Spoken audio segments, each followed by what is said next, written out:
Welcome to this Killik Explains Finance video. This time, a question I get asked quite often: what exactly is wealth management? Big term, what does it actually mean?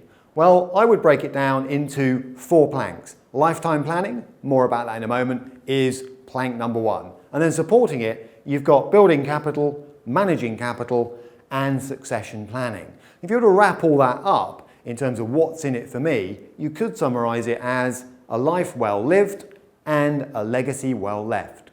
So let's keep that in the back of our minds and look at these in a little bit more detail. So the backdrop to all of this is lifetime planning. In other words, it's securing 3 different objectives. 1, making sure you've got that rainy day fund in place for redundancy, illness, and/or an emergency. And that's going to travel with you throughout your investing life. Then lifetime savings. In other words, making sure we've got financial freedom and a plan to achieve income once we stop work.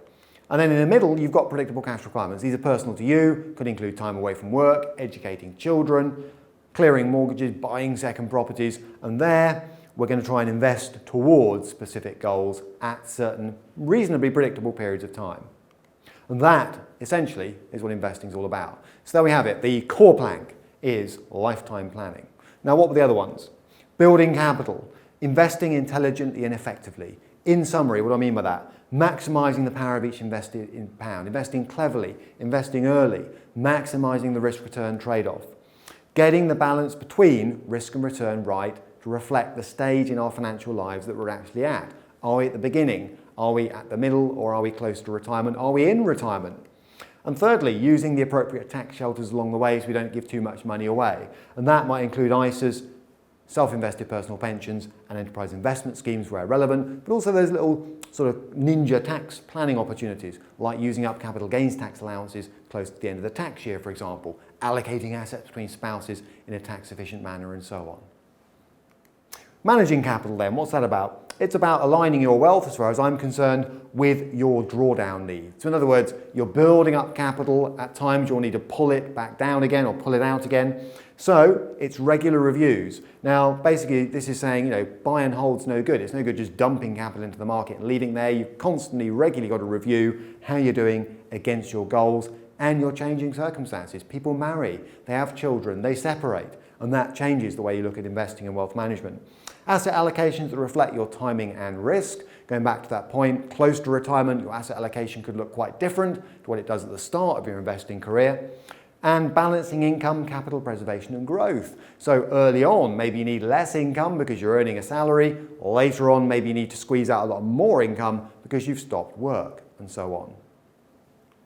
Succession planning, leaving a good legacy. Now, step 1 is making sure that you are not a burden on your children, to put it bluntly. Make sure you've got that income in retirement and you've perhaps thought about how you're going to fund long-term care costs.